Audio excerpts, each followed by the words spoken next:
Hey, howdy ho, and seasons greetings. Welcome back to Destination, your place for all things Destino. I'm your host, Poteet, and joining me today, we have three of my co-hosts for season 16 of our Survivor series, Flaming Cliffs. First off, you know him, you fear him, Shane. How you doing, Shane? I am amazing. I just got home from work and was forced to be here, but I'm so happy to be here at the same time. So wouldn't want to be anywhere else right now besides talking about our fantastic cast members. Excellent. Excellent. Next up, another admin, the slayest host of them all, Cam. How are you, Cam? What's poppin'? I have 2 pages of Harry Potter and the Philosopher's Stone left to read, and I'm excited to do that while also doing this. Fantastic. Have you read it before?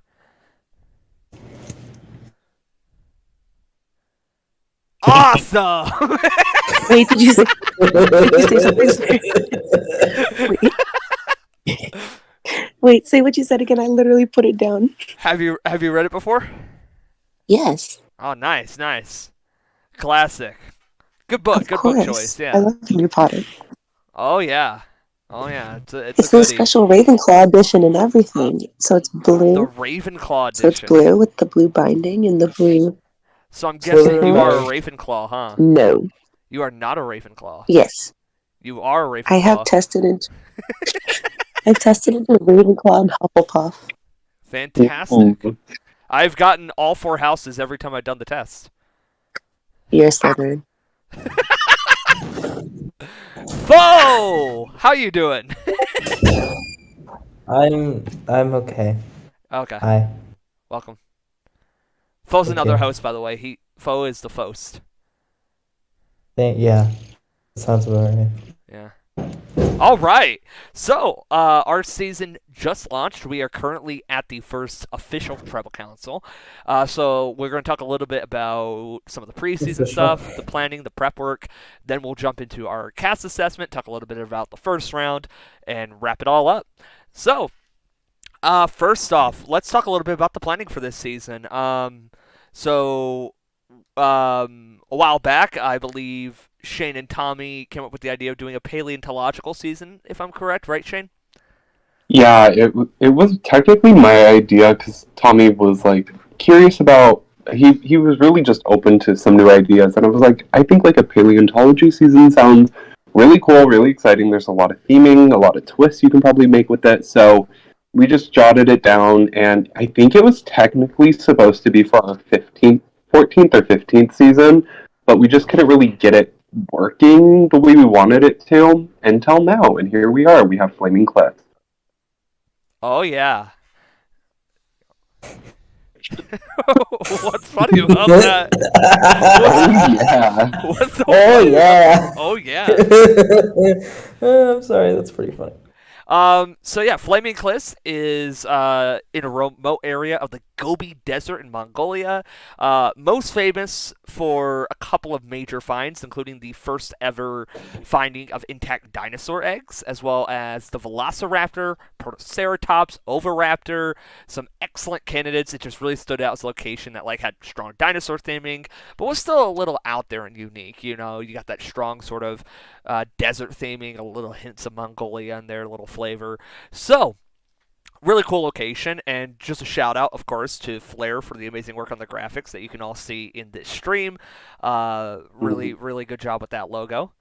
And so, obviously, whenever we do a Destino season, we really like to think about the theming of it. You know, we go all out with, okay, how can we fit that in? And so, I think pretty early on, the idea of doing some kind of extinction, natural selection kind of deal came up. And so, that culminated in this first challenge that we did in this first round, which will sort of crop up in a big, impactful way later on. So, natural selection.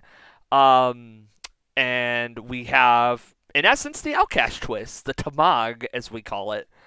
So anyone have any thoughts on the Tamag, how that came together, about how we think that'll do this season? Honestly, it really gives me the vibes of like Samsara from main season 70. in a way, but like they're not really voting each other out. It's essentially just the outcasts from. It's Pearl Islands, right? That's the Yeah, twist. Pearl Islands. Okay, so like I watched Pearl Islands recently, I guess tail end of last year of 2022, and thought it would kind of fit in with this theming of like flaming cliffs, extinction, and I don't know. I feel like it was really fun to. It's going to be really fun to see because we haven't done a returnee type season. Not returnee. I guess like what's the best way to put it? Like a redemption. I mean, we've done Redemption. We haven't since season 6, but Yeah, that it's was been a all while. returns. Yeah. So to do it now in season 16, 10 seasons later for all newbie cast, it's going to be fun to see play out. And it's not really the same way Skeleton Coast was run, like the Ship of the Damned Drastically was different. run. Yeah. So it's a bit different, and I think that's what I'm looking forward to seeing play out. Obviously, it's still early. We only have one contestant on the Outcast tribe right now, but it's going to be exciting to see. Oh yeah. Oh yeah. Oh, yeah. That's going to be a recurring thing, isn't it? Mhm. So yeah, and obviously, you know, we have one small tweak on the original Outcast formula, which definitely a good call, just increase the competitive nature of it. Typically with Outcast, you've allowed the inactive, weaker players going out, and so it's good to try to offset it, and so we have this twist in play where the Outcasts, also in an attempt to keep them invested, will compete in immunity every round alongside the real cast. And if they beat the average of either tribe, they shave 15 seconds off of their re-entry challenge. And so if that all adds up, that could be a huge impact. Now, this first round, not even close, one of the worst scores in the entire cast. But then Yeah. turn around once you start getting in new members, especially if you get someone who is a bit stronger, or if you get a type of challenge that you are better at, then that's going to pay off in big ways later on, is the idea. Because obviously when you do an Outcast, you kind of want it to happen. Mhm. Mm-hmm. Mm-hmm, mm-hmm, Mhm. mm-hmm. Yes. Yes. And so I'd say that's definitely the big twist for this. And so in addition, we have our good old idle grid, Cam and Foe. I'm not sure if either of you would like to talk about how this came together, by chance. We like dinosaurs. It's a dinosaur themed season.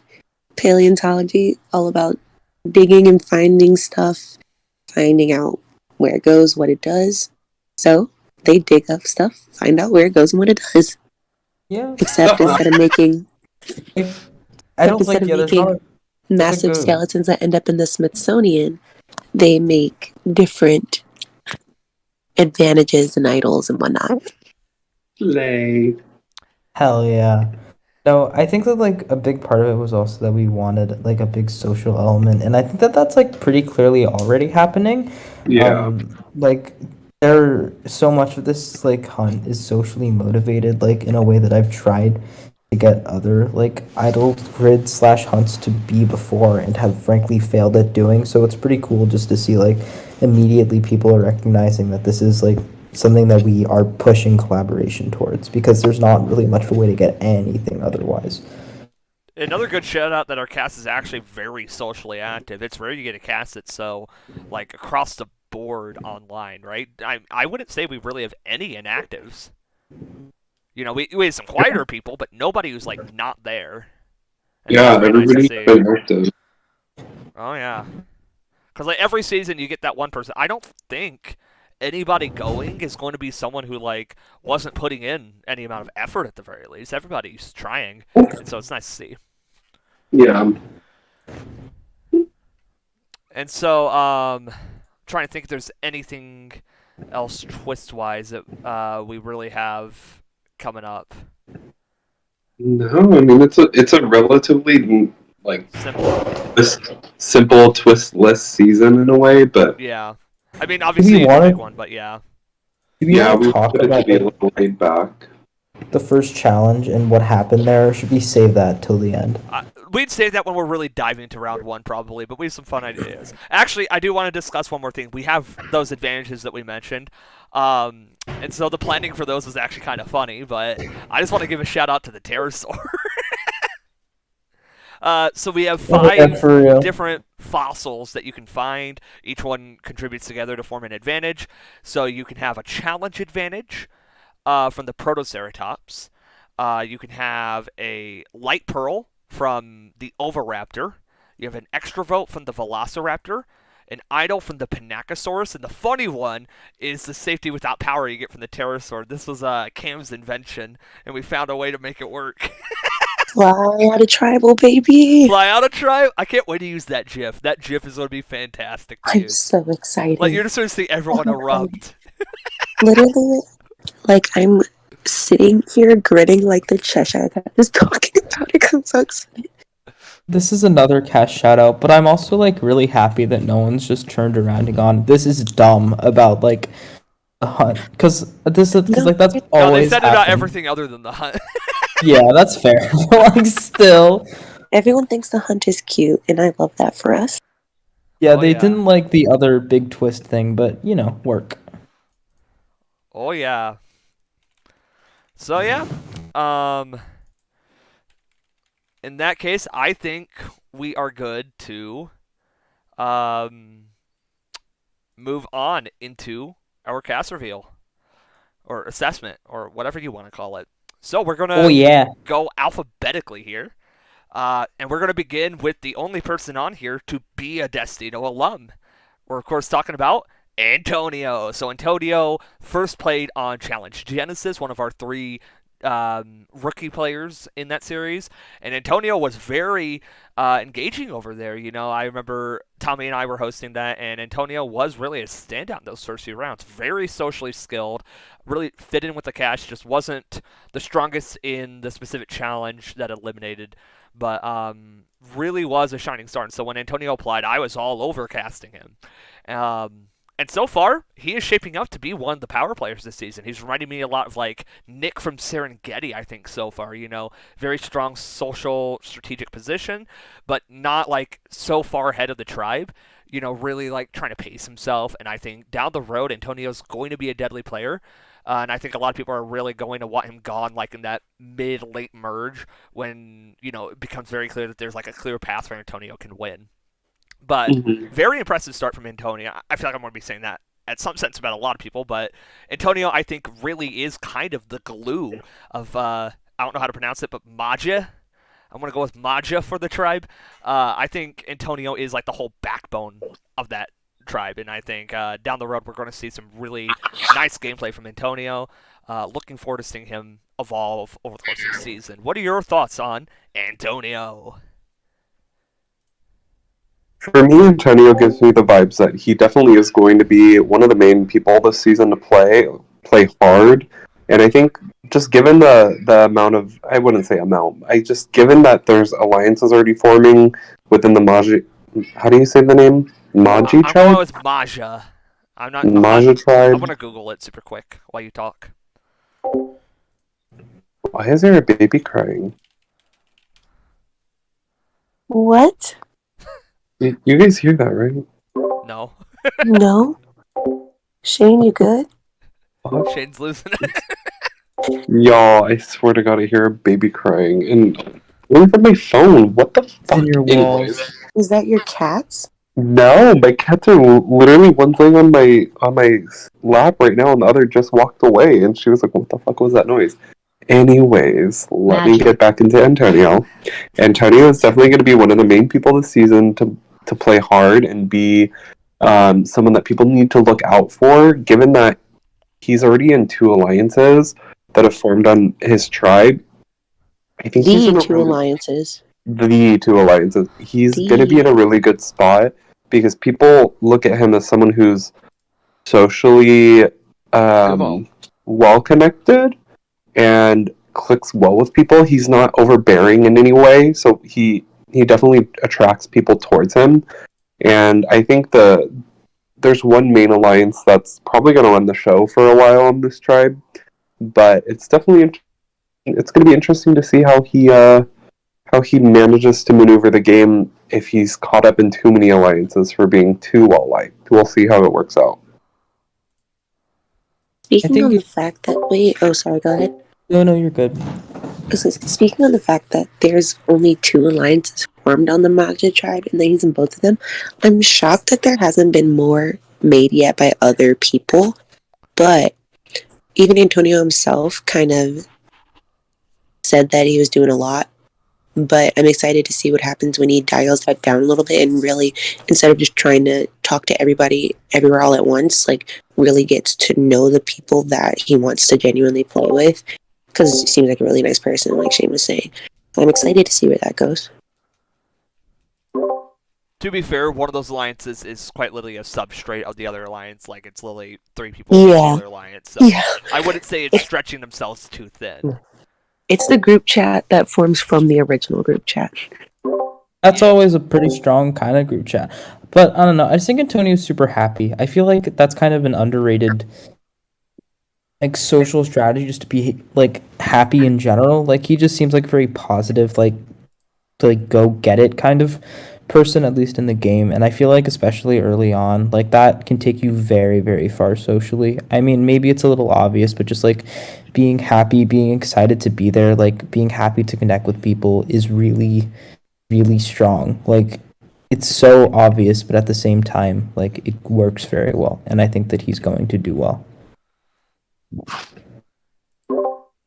Antonio, all right. Does anyone have anything else they'd like to say before we move to the next player?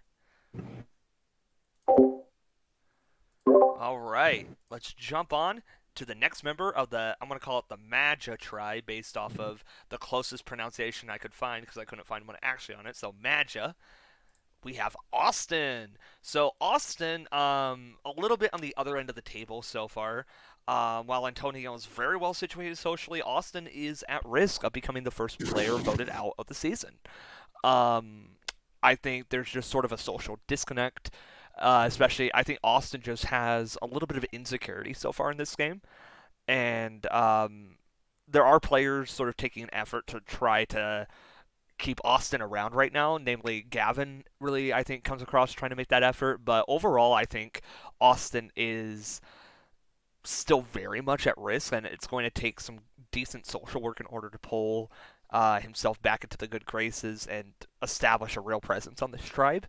But I'd like to see it happen, you know. There are people who've come back from really bad starts, you know. We have seen people who were fated to be the first boot come around and make Final Tribal Council and even win. So I wouldn't write anybody out at this point, but definitely not the greatest first impression Austin could have left. And it's a big question of, does he have the legwork in him? Does he have the social capability in order to make those bonds in order to survive a little longer? So is anyone Hell have yeah. thoughts on Austin? I feel like it's kind of he's realized his worst fear. I don't like know a better way to say it than that, but like I don't know. I feel like just being so unsure of yourself out of the gate is not a strong start to have. Like confidence in your social ability goes a long way, and I don't think that he has that, which I can't like fault for because insecurity is real, and I don't want to judge for anything and I don't want to judge for that, but I think that to some degree, like if you're going and they're so unsure of yourself, it might just hinder your ability to connect well. I completely agree. And if he does make it past this vote, instead of him overextending himself and trying to spread himself thin, I think it'd be really interesting to see him really, like I said about Antonio, just really connect with a few people and make a really good connection with a few group of people, like a few people from a group that he can really trust and move forward with, which I think could really help his confidence if he knows he has something to fall back on if something goes awry.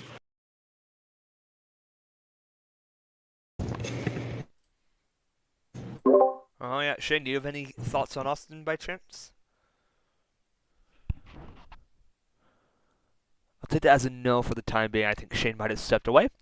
But yeah, we'll definitely see if he has it in him to turn it around. Because I mean, it looks like it could be starting to against Austin going, so maybe someone else is on the table now. Only time will tell. Hello, Shane. I just saw you unmuted. Do you have any thoughts on Austin? Hi. I went to go pick up my dinner, but Oh, no yeah, worries. Austin, I definitely think Austin's kind of going to be in trouble this first vote. Sorry if I'm jumping ahead, but um, they just don't seem to have the social connections or really clicking within the social networking that's happening within the tribe currently. So I feel like he's just going to fall off um, the end of the network, I guess, that's happening within the tribe, and really just become this first vote. I don't think him being really made people feel good about him in general. Because I don't think that's someone you want to have around, especially going into like a swap or something. Someone who's paranoid, you can't trust, they can't trust you. It's like, I get rid of those people first too. So I don't blame them for potentially wanting to get rid of Austin immediately. So I don't really know who else they'd go after, but I think Austin's definitely in some trouble and some hot water if he's not able to kind of tone down the paranoia and pick up his social game right now. I would say there's at least one other person on the table. We'll circle back to them, but it does sound like it might be moving off of Austin potentially based off of a couple of confessionals, but only time will truly tell. But Okay. I think now's a good time to take a look at this other tribe that we have here, the Gaval tribe. And we're going to begin with Chloe. So, Chloe, I think preseason was a little hard to read.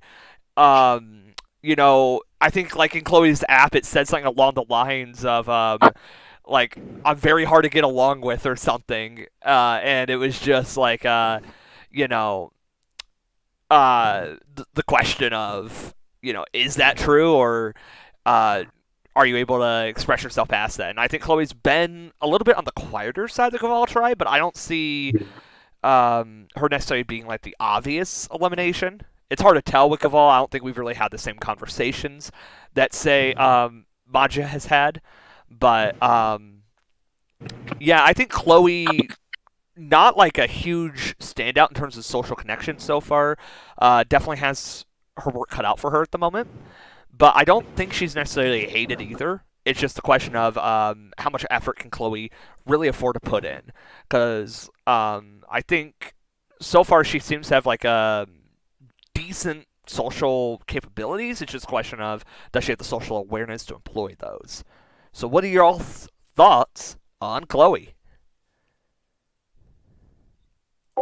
I'm going to say I think Chloe's definitely going to be someone to look out for in the game. I think people are going to sleep on her and she's going to come in hot when they're least expecting it. But at the same time, she's someone new in the community that I haven't seen play. So it's just a lot of hope and assumption that I'm having for her gameplay. But I definitely think she is going to be well liked as long as she can build those social relationships. I definitely think she'll be able to secure herself a good spot in this season. I don't think she's going to be in much trouble if her tribe loses. But again, I really don't know how the Gavel tribe will fall in terms of hierarchy until they lose. They're not really looking at who they want to pick off first. They're kind of just really enjoying their time and vibing right now until that opportunity arrives where they have to vote someone out. But I don't really see Chloe as their first boot. I think she's okay, but I think she could definitely be better.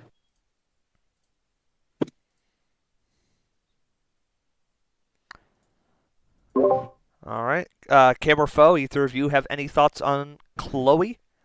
No, I think you guys covered it very well. Yeah, I was going to say the same thing. She's a little bit too quiet for me to read individually. So I think you guys that. All right. Well, with that said, let's jump to the best challenge performer as of the first challenge. With a whopping 4 seconds for 20 trivia questions. How impressive. Is Dan. So I think Dan's actually fairly entertaining, and I think Dan might be, I'd say one of the two best setup people on Gaval right now. You have the one Core Alliance Chaos Incorporated, which has 4 members, and Dan is in it. And I think Dan overall is just coming across well within the tribe, very agreeable, very active in the tribe chat, and I think really is going to be a social force to be reckoned with over the course of this season. Was definitely someone I was feeling high on preseason. I really like Dan's app, and yeah, I think Dan definitely has some chops. I don't know so much about Dan's strategic side. I mean, obviously it's hard to tell so early on from a winning tribe, but from the social side, I think Dan absolutely has the chops to make it far. What are you all thinking about Dan the Man? I'm Yeah. so excited. Oh, we always talk at the same time. It's really sad. You can go. You can go. Oh, you usually let me go first and concede, so I will let you go first. Fo, you go. Oh, okay. I'm kind of cheating because I have his app open right now, but That's not cheating. Oh, you well- dirty cheater. well, he says that he wants to be slow but steady, and I think that he's managing to do that so far. I don't know. I really like Dan. I think that like being self-aware is one of the strongest qualities that you can have in like games like this, because like knowing what your strengths are and knowing how to play to them is just a power that frankly 99% of players will not have in seasons like this. And I think that Dan is someone who does have that. He's just like Petit said, very agreeable, very funny. I don't see him overstepping his reach for a while, and I think that he'll be around for a while. I think that he can pace himself pretty well. So yeah, I feel really good about Dan. Also, shout out to him for being like the only person to really figure out the trick and the challenge on his own and not like be annoying about it, quite frankly. No, yeah. several people figured it out. He just did it the fastest. But he was Yeah. the first one to figure it out. Well, it was funny. No, other people figured it out before Dan and then proceeded to not use it. Not do it. Yeah, they Yeah, I know, actively but didn't he was do the it. That was first my one to- favorite part about it. He was the first one to submit it that way. Oh, The way yeah. we intended for it to be Just all submitted. in.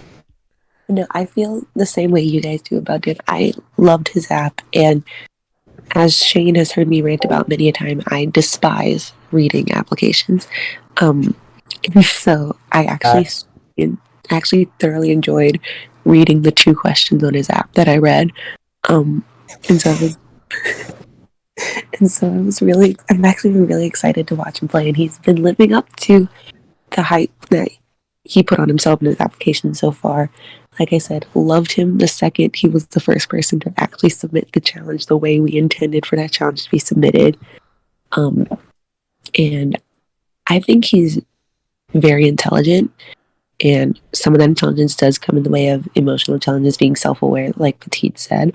But also, he seems to be really good at like navigating who he's talking to, and I'm really liking watching it. I'm very excited to see where this goes. All right. Any last thoughts on Dan? I think you guys covered him really well. I'm super excited to see him play, and I definitely think he's going to be up there with one of the contenders to win this season, just based on what I've seen within the past, literally like 48 hours, maybe a little longer, but still great. All right. So now we move on back to the other tribe, where we're going to be talking about someone who, admittedly, preseason I had a little harder time reading, but I think has come into their own so far. This is Eleanor, who has been one of the aficionados of the social game in that core threesome with Antonio and Zoe. And I think Eleanor really, has impressed me. I mean, I didn't really have much of a read on her preseason. Now I can tell she's killing it so far. And I'm very interested to just see how Eleanor's game continues to unfold. I think really is someone who's going to be one of those big obvious threats. I think maybe not at the end of the day the same, but I'm getting thoughts of like the early days of Dinah from Wisman's Wood, like how the pre-merge worked for Dinah. That's exactly how I'm feeling about Eleanor right now.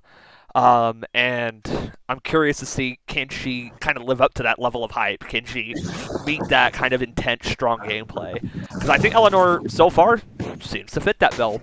What are you all thinking about Eleanor so far?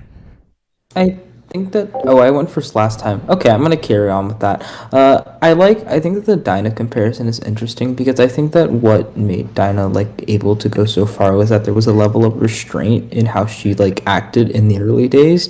Like obviously, I don't really remember a ton of early Wismans super well. Of course, the rock draw was like not great for her, and I don't want to turn this into a Wismans talk, even though Wismans is a fun season.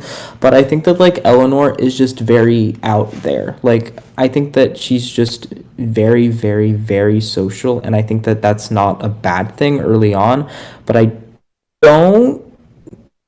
I don't know. It's kind of like hard to say, but I don't think that like she has. I haven't seen the ability to turn it down yet, and I could be entirely wrong because like we're like in the very beginning of the game, and I don't want to make that conclusion right now.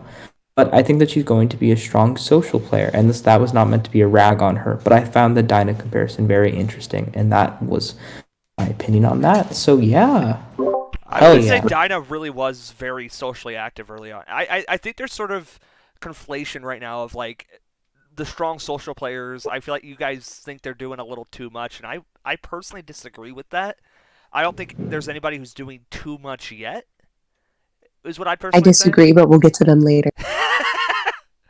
Well, I mean, maybe one person. There's one person who I think might be, but I think like Eleanor and Antonio, I don't think they're doing too much. I think that they're playing at a reasonable pace so far. Is what I'll say.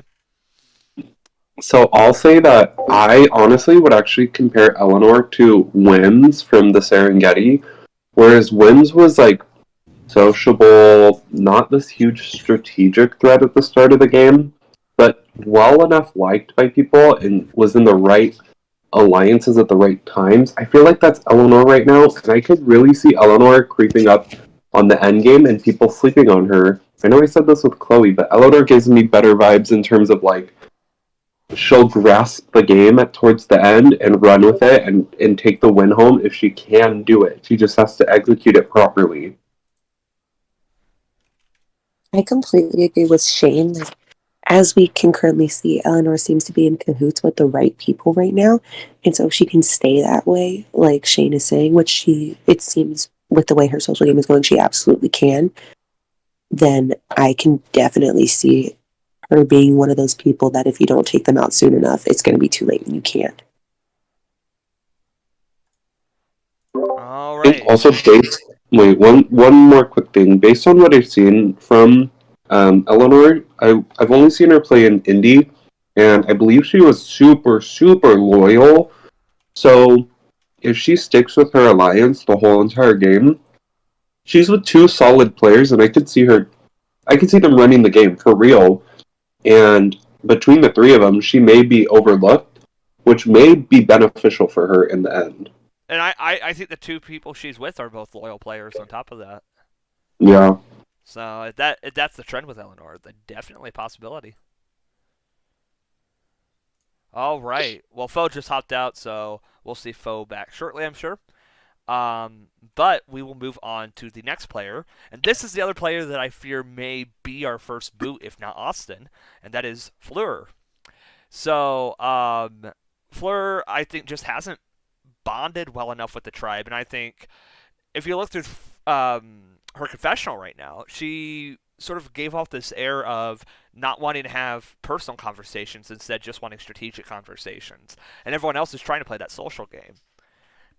And so there's this just big issue where nobody's able to bond with Fleur. Fleur's not bonding with everybody, and if Austin's able to warm up to people like he's starting to do, um, I think Fleur might be the victim of that, unfortunately.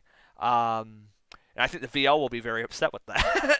But yeah, I just think it's that sort of thing of this is a social game, and uh, people have different levels of sociability. Fleurs disagrees with the pace of the game, with the level of the tribes. Foe is muted. Foe's deafened and doesn't seem to realize it.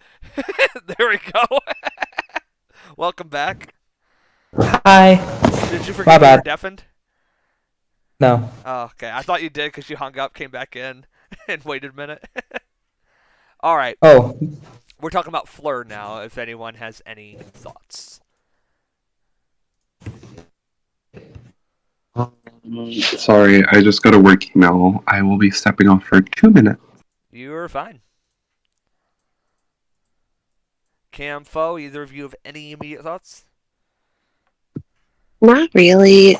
I just really hope they can get in better with the rest of the tribe. I don't want to see anybody falter.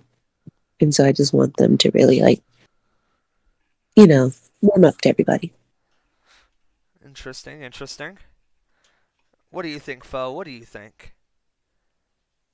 What has been said so far? I think this might be the other boot, if not Austin.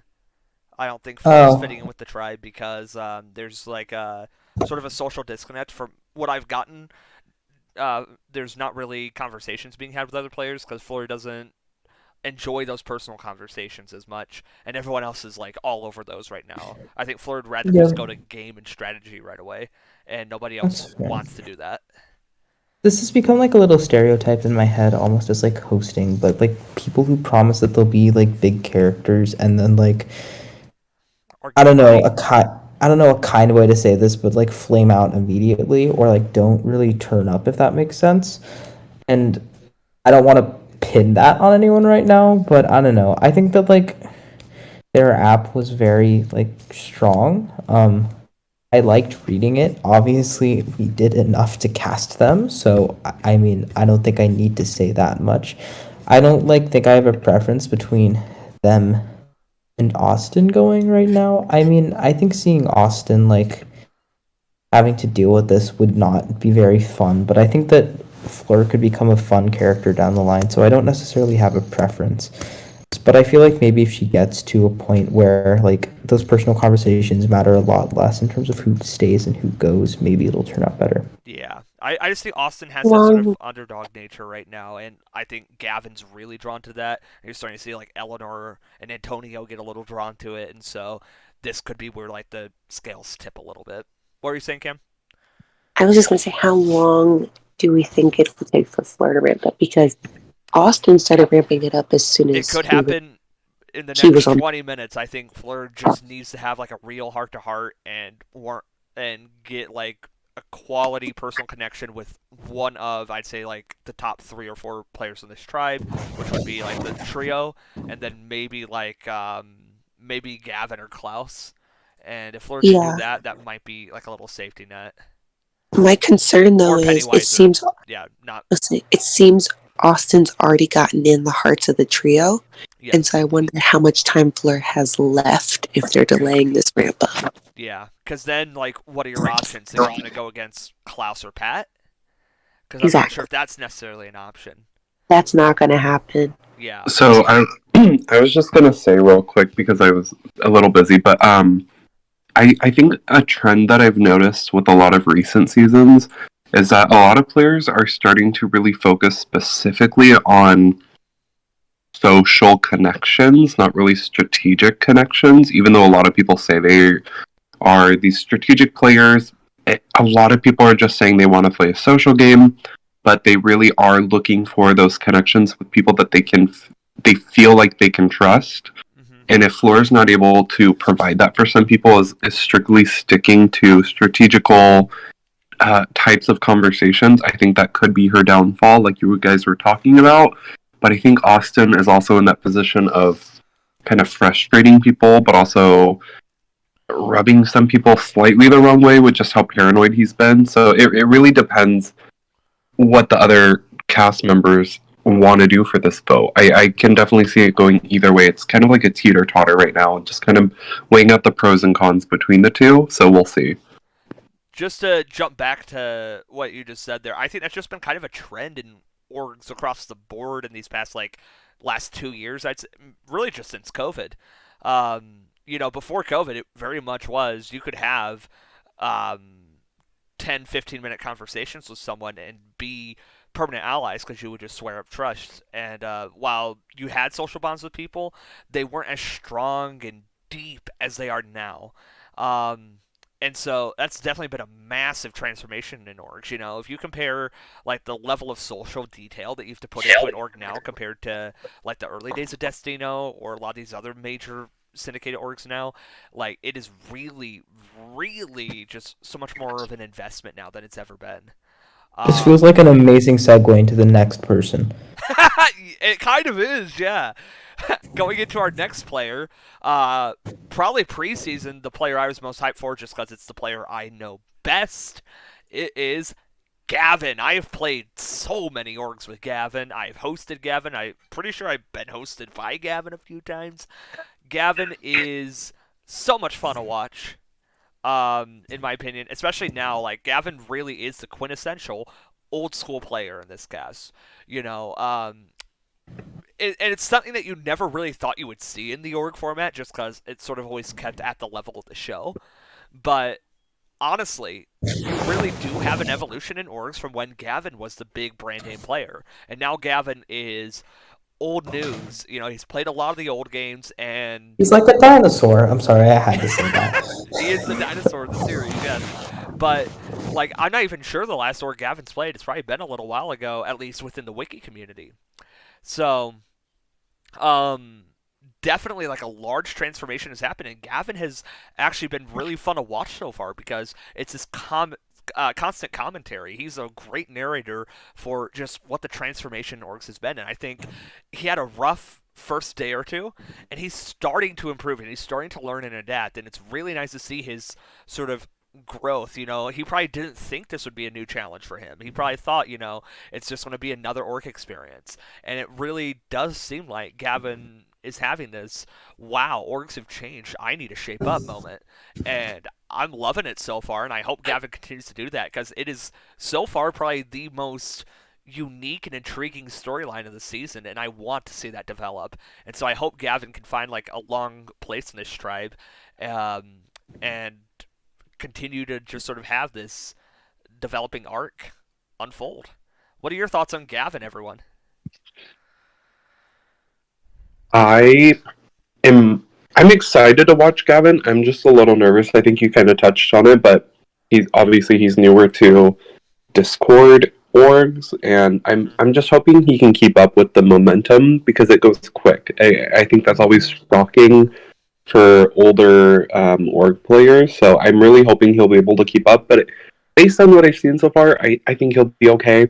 And if he's able to, I think he's going to be just fine throughout the season. I see him as a late game player. I think he could be caught on to eventually, but I mean, again, he's a strong potential player to win this season if he can make it happen. He's like Haven from Ving Viang. There you go. The one he honestly reminds me of is like David from my season. I guess not like the arc that they have, but like That's not a bad shout out. Yeah, David's a decent comparison. yeah, I don't know. I think that like because Call It was kind of a weird season, but I think that like well, this is also I guess this has been a pretty structurally weird season so far, but like I think that Gavin like I think as long as nothing super crazy happens, I don't see him like struggling early on. I feel like he's doing a good job. Like he said what he wanted, and he seems to know not to outright push for what he wants, but is still doing a good job at setting it out so that he might get what he wants. I don't know a better way to say that. My biggest worry with Gavin right now is you saw it earlier on, like, Gavin is busy. You know, you've seen how, like, busyness affects my ability to play orgs, you know? And I'm worried that Gavin might, not quite the same path, but a similar path, because there have been times already where Gavin's left people on red for 24 hours, and people hate that. That is one of the most, like, egregious crimes you can commit in a modern org. Yeah, I almost got voted out like 24 hours ago because of that. Yeah. For real. I have been voted out pretty recently because of that. Was it in Legacy? Yeah. That happened to me in Legacy too. It happened multiple times, but I was literally just so busy that like all I could do was like hop in for a couple minutes to submit like a quick challenge or vote, and then I had to like get off because I wasn't going to be able to talk to people. Yeah. So I can't blame them for it, but oh yeah, like I definitely did not have the time for that. Gavin probably has more time to work with than I do based on the fact that he's wanting to play, but that's sort of my big worry is, does his schedule fit this modern org style? Because that's something that a lot of older org players struggle with is a different schedule as well. You have to be constantly on for vote developments and new discussions and stuff. And if you're not able to check in and reassure these newer players, it can flip on you oh so quickly. Yeah, I mean, I think even if he goes early, I think it's like still a fun, like little thing to be able to have in this season, you know? Oh yeah, and I like Gavin, and he really is like a very calm, patient, methodical player. Anytime I played with him, he's never really been a source of like overt chaos or anything. And so I think he has a place in this very socially dynamic cast, and he just needs to continue to work his way in. And I don't think he's the player that'll move too fast. I'm just worried that he won't move fast enough, and I just hope he can avoid that. Yeah. So let's move back to the blue tribe. We're on a swinging pendulum, of course. It's really nice that this split it up so well alphabetically. And we are on Harry. So Harry, very strong player. I'm surprised that Harry isn't in the core alliance on that tribe, honestly. Because I thought Harry's had a pretty good social start and everything. I just don't know what really happened there. But seems to be a very strategically skilled player. Has very good game knowledge, and I think so far has done really well at just integrating this tribe. Even though not in that core four, I think has some longevity on this tribe. I do not see Harry being in danger at this first tribal council, barring misplay on his end. But I think really someone who is that sort of mid-merge big target, right? Like early mid-merge, depending on how numbers work out, where everyone's going to think, okay, well, Harry's running the show, we got to get him out, kind of deal. And so I really just want to see the strong gameplay that Harry can exhibit down the road. What are you all thinking about Harry? Welcome back, Cam, by the way. Thanks, besties. I think Harry is a sweetheart, and I just want the best for them. In terms of them with their tribe, the really only thing I have in terms of that is just triple chat, and they seem to be getting on well with everybody. And so I think they could be a big social pet down the line. Oh yeah, that's part of the reason I was so surprised Harry's not in that core alliance, because like everyone else who's active in that chat is in that alliance, but Harry is not. And so I'm just wondering, maybe is there something we're missing behind the scenes in terms of one-on-ones? Is it just a scheduling thing? Is it just didn't have the right conversation to get in there? So Yeah, that's a really good point. It's not like a death knell. I don't know. I feel like it's not a death on knell, any of course not, yeah. on any other, I feel like on any other dynamic, he would probably be top dog. But he's like on a very chill, laid back, like, calm tribe. Yeah, I suppose that's the best way to say it. Like, I don't know. I don't think he'll be in any danger. I mean, I guess unless something crazy happens, but I think that he'll be fine moving forward. Mm-hmm. Oh yeah. Okay, so I've played with Harry once recently, towards the end of last year, and we worked together quite a bit until I got blindsided. But Harry is a strong player, socially well connected with a lot of people. However, I think his biggest downfall can be that he works with too many people, and then they kind of compare notes, and that can really backfire on Harry, because it definitely brought a lot of us together to really be worried about trusting Harry and telling him too much. So we ended up not giving him as much as we originally had at the start of the season. So if he's able to kind of tone that down a tiny bit and not get caught, amazing. If he's able to play that same game and not get caught, props to him. Like, I'm excited to see how he does. I think he's a really sweet player, and I think he has what it takes to go far. Oh yeah. Oh yeah. All right. Well, let's move on to someone who needs no introduction, but we're going to give one anyways. It is JJ himself. Lord have mercy. I like JJ. JJ is a character, is definitely someone who's thinking hard about this game. And I think has a bit of a fun ego to watch. I love the VLs. But yeah, JJ's definitely that sort of young, big player, right? Like really wants to be making all the moves, wants to be the season, right? And Right. it's fun to watch. JJ JJ's VLs give me an aneurysm. I love the VLs. I love the VLs. Let's go. They stress me out. Why And does I'm not that even stress you like, out? It's just it's JJ. just and there's a lot of JJ. Oh my god. Is this the player that you thought was doing the most? Because that's not who I was thinking. This is exactly who I was thinking. This is not who I was thinking of. Oh, I want to hear who you thought then. Well, We'll get to I them. think that. Well, a fun thing on that cast is that someone on this cast has my actual name, and JJ actually is the same name as my dog. And so there isn't really a great way to say this, but I feel like if my dog grew a human brain and chose to play orgs, I think he would play pretty similarly to JJ. I mean, I think that JJ is just super energetic, and like I think that it will help him for now. I think that it will hurt him a lot in the future. I'm very excited to see what happens. Whether that be a flame out, whether he manages to carry it all the way to the end, whether, like, I don't know. I think he's going to be a very fun presence. And also, that wasn't meant to be a dig, by the way. I just meant that to be as a joke, as in he's very energetic. But yeah. The second I knew I wanted JJ on the cast was when JJ put for the avatar question, someone designed this to me and I like it because it's the personality I want to display this season. That to me sold JJ. Shane, do you have any thoughts on JJ? I'm gonna be honest. I don't know a ton about JJ yet. I feel like there's someone newer to me in the community, but just based off what I've seen solely from these few days, I think JJ is gonna be someone who's excited to play, who's not afraid to make moves and take risks, which is someone I love to see play these games.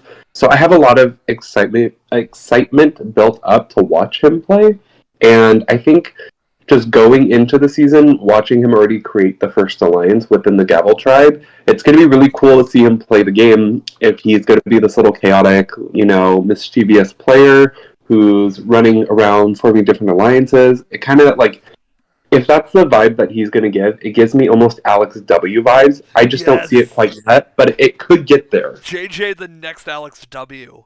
Oh, Let's man. go. Yeah. We need Let more me- let Alex me make it- W. Let me. I am very excited to watch JJ play.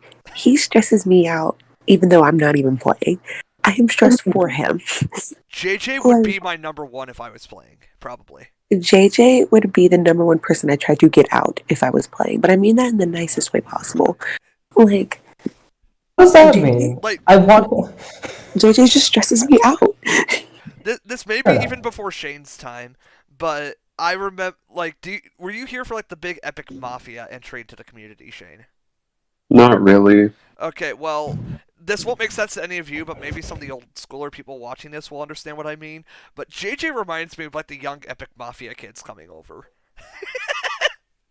Like, yeah, I just get that vibe, and I like it in this. I like it in this season.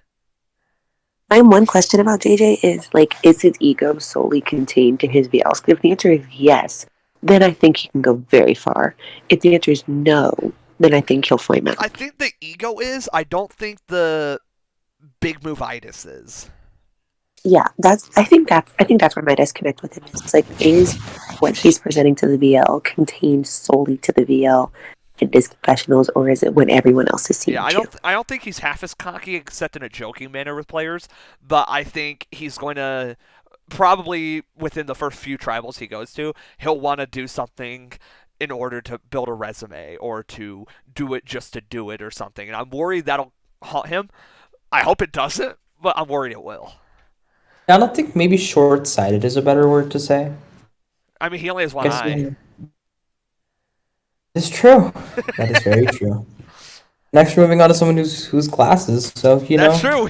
What a natural segue. Klaus.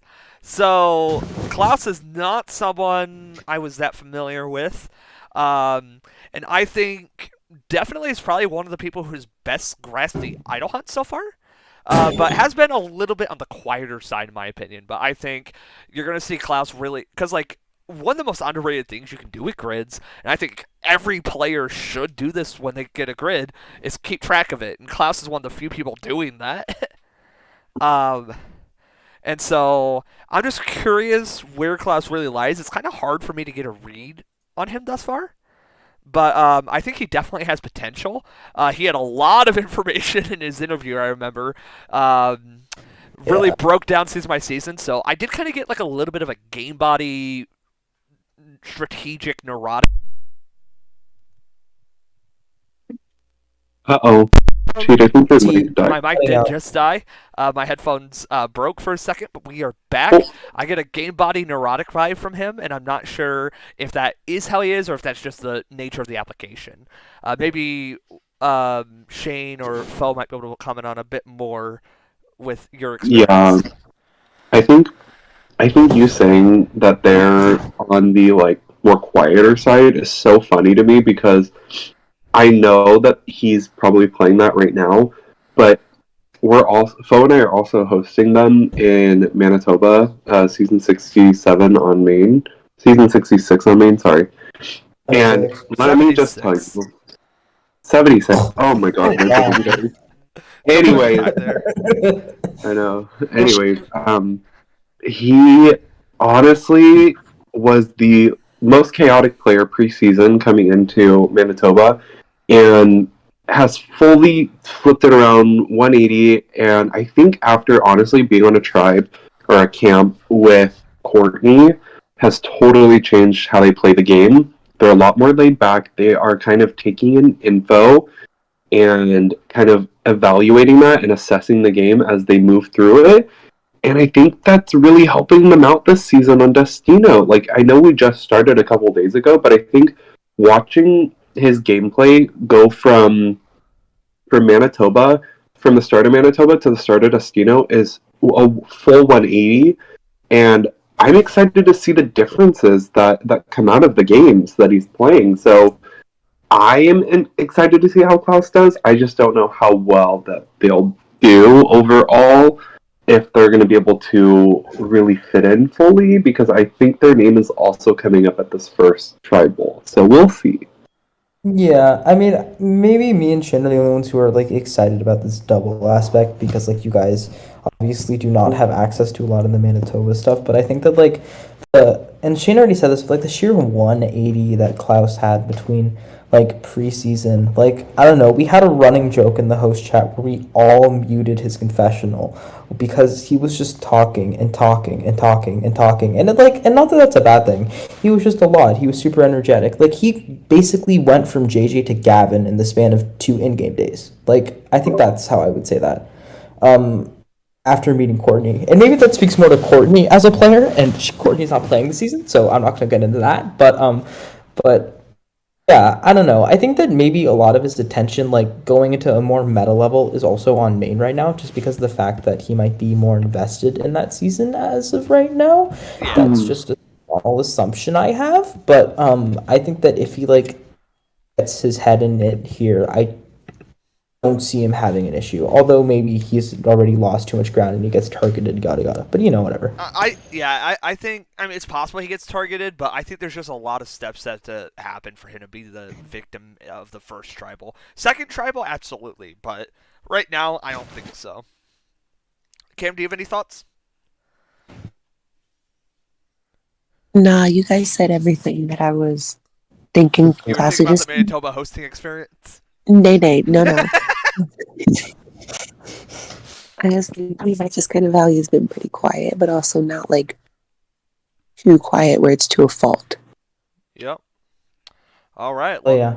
Let's move on from them and go back to the Blue Tribe with Lindy. So Lindy comes to us via Foe's favorite Call Lit player, Keaton. Is that a joke? I have no idea what that reference is. What, is Keaton not your favorite Call Lit player? I mean, I Is don't this like think of Keaton anyone Keaton? who call it as my Keaton from Call Lit, yeah, that Keaton. not the infamous. Not Flair, if that's Wait, what no. you're thinking of. No. I was thinking another Keaton, so I think we're thinking about the same Keaton. Anyways, moving on swiftly. Are they roommates? I want to say. And they were roommates. I think so, or friends. I don't Yeah, know. I know they spend a lot of time together at least. Oh my god, they were roommates. Oh yeah, oh yeah. But What? yeah, Okay, I'm not gonna ask. what are you gonna ask? Nothing. Okay, so Lindy obviously pretty good start to the season. I think coming in definitely wants to just do right for the sole purpose of probably wanting to beat Keaton, I would assume. Yeah. But right away in that Chaos Incorporated alliance, overall seems to be having a pretty solid social game. They just really had a really nice start. And at the case of sounding like a broken record, I think Lindy's going to be one of those players who really is going to be strong in that merge endgame. I think similar to Dan, similar to Antonio, similar to Eleanor, strong social player, has some good roots in the game right now. And I'm curious to see how deep those roots go and how strong these games will turn out later on. What are you all thinking about Lindy?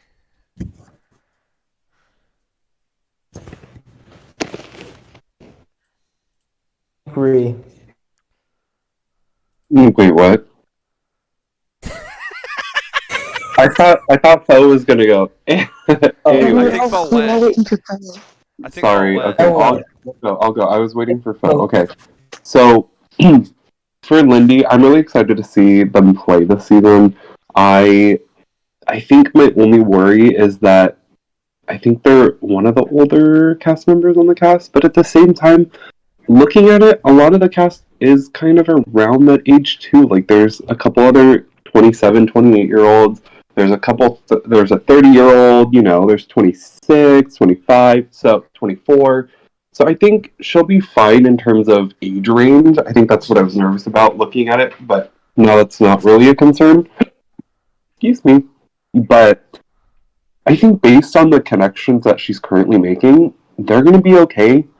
I don't have the best read on them quite yet, but I think knowing that they're friends or roommates or something with Keaton, I have high hopes, and I'm really looking forward to watching her play.